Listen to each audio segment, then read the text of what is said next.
What's going on, guys? I'm Steve. Welcome back to the channel. Welcome back to another video. If it's your first time stopping by the channel, hit that subscribe button. Trust me, you won't regret it. If you're a returning subscriber, as always, guys, welcome back, and I do appreciate the support. Guys, listen, there are a lot of cruel people in the world, and this guy right here is one of the cruelest. This guy pictured here, his name is Benjamin Taylor.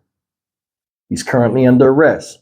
A lot of you guys have been following me and following my stories on domestic abuse and things ending badly with loss of life.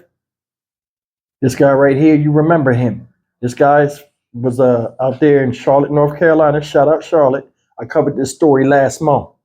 This guy is 34-year-old Benjamin Taylor. Like I said, this guy took the life of 3 people right here. One is his girlfriend or ex-girlfriend now, Markayla Johnson, 22 years old. Her little daughter, Miracle Johnson, 4 years old. Little boy, not his child, her child, Messiah Johnson. Guys, he's 7 months old. This dude right here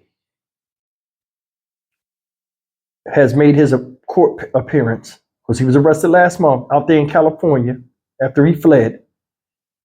He made his court appearance 6 days ago. So that was last Tuesday, I guess. And the details of how the bodies were found makes it all the worse. It's impossible sometimes to see or imagine how what a human being can do to another one. Take a look at this, y'all. The man accused of murdering a woman and her 2 children in Charlotte will remain in jail tonight. A Mecklenburg County judge denied bond to Benjamin Taylor during a hearing today. Now, court officials today also posted documents about the investigation into last month's killings and what detectives found. We do want to warn you, some of what you're here is going to be disturbing, as Queen City News reporter Savannah Rudisell went through the documents tonight. Newly released documents shed more light on the timeline of this investigation and paint a picture of the scene detectives walked into when they found Markayla Johnson and her 2 children's bodies. Family members of 22-year-old Markayla Johnson reported her missing March 3rd.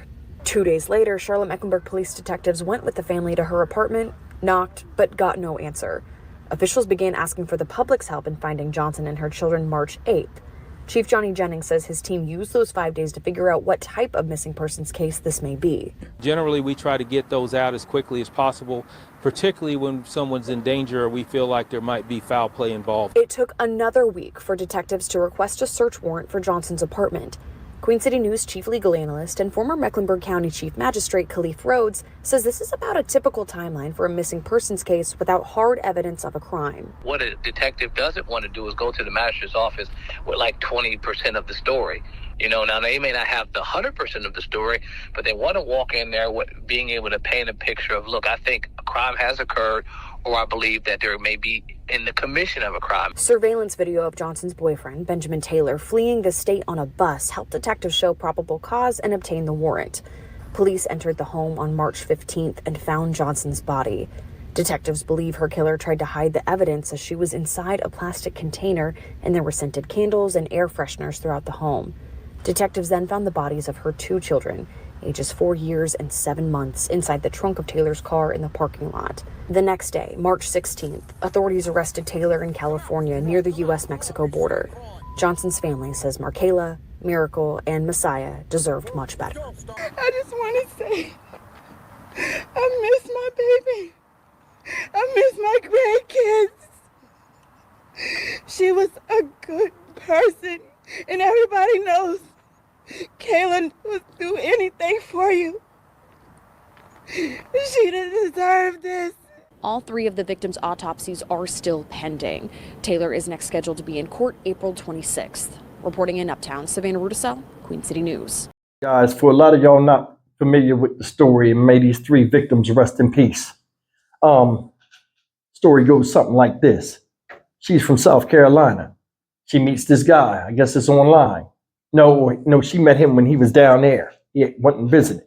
He coerces her. He convinces her to come up to Charlotte where he's at, his apartment, his house. She comes up here with her babies. Leaves everything she knows to come up here for love with this man. Things don't work out. A family member has to come and get her after a couple of months. They come up there, get her, take her and her stuff back, her kids included. They get to talking again. He convinces her to come back, and this time she loses her life. This woman was missing for a week. People are looking for her. She was in the apartment the whole time. Family, stressed, having a news conference in the parking lot, and the babies was in the trunk. Think about that. She was inside in the house in a tote bound with scented candles and air fresheners all around. He put her in the closet like she was dirty ass clothes. Unacceptable. You love somebody, you protect them. I'm gonna show you something. That was his place. You're hearing a lot of different news outlets saying things like it was her place. That was his place. And it was his car. He abandoned everything after this crime of killing this woman and her children. And he left everything and he ran like as if he wasn't going to get caught. Jump on a bus. They catch him on surveillance, get on the bus, headed to California. He goes out there in no man's land, miles away from the Mexican border, only to get busted in court in a damn tent in the desert. Coward, cold-hearted man. If you didn't want her or things didn't work out, you could have let her leave. 22 years old, here you are, 34-year-old man. And this guy got a history in itself, a past. Violence, history of violence. Dude got like, I think it's 9 or 11 restraining orders with his name on them. 34-year-old man, y'all. And has no leadership qualities as a man at first. Ain't no way as a 34-year-old man you didn't have a plan and something lined up for this woman and her kids who you accepted, even though they wasn't your own. So that's the thing. Guys get enamored with these girls, and these girls out here that got kids, y'all better start paying attention. Yeah, you might look good and all this other stuff and got a fat behind and all this, but these guys will say and do anything, and then they'll use you till they use you up. You think a man has any etherical ties or attachment to a child that is not his, especially a 7-month-old boy? I mean, seriously, how many men out here, single men right here, and I don't mean to be offensive, I want y'all to really wake up because a lot of women out here don't live in reality. When you have children, your time and energy need to go to them kids. It do, because I'm going to tell you something. You got a baby? You think that man care about that baby? You think he happy if his money going to that baby? No. You see a lot of people, oh, man, he's all right with him. No, it's not. He's just accepting you. Your kids come with you. Their baggage, they come with you. Should this had happened? No. But this guy right here didn't have the right mentality for the job, the big chair he was trying to sit in front like he was. She should have learned the first time when she left not to come back. But you know how it is when you're young, man. You get caught up in the binds of love and wanting something so bad, you overlook things where you give somebody a second chance and it cost her life. Is it her fault? I don't know. I don't know what brought her back to him and the family telling her not to go. You never know what's going on, but I do know this. She's gone. 4-year-old baby daughter, gone. 7-month-old son, gone. Said he bound her. And the kids was bound. How you bound a 7-month-old baby and put them in the trunk of a car?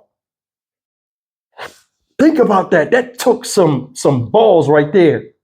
Now, it never said how they died, but they going all the same. And it hurts all the same. At that news conference, you know, because I've been covering the stories, you guys go back and look at my videos. They had aunts, uncles, I look like grandfather out there. You think them men in that family don't feel a certain way? That they can't get their hands on this man, or they couldn't convince her to do right and leave this guy alone? That's hurt. Them people are hurting because they feel as though they let the kids down, but you can only do what the mother of the children allow you to do. And that's the dilemma when stuff like this happen. You know, you got to keep your hands off of people and, you know, let them do what they do. But when children's involved, it's a whole different ball game.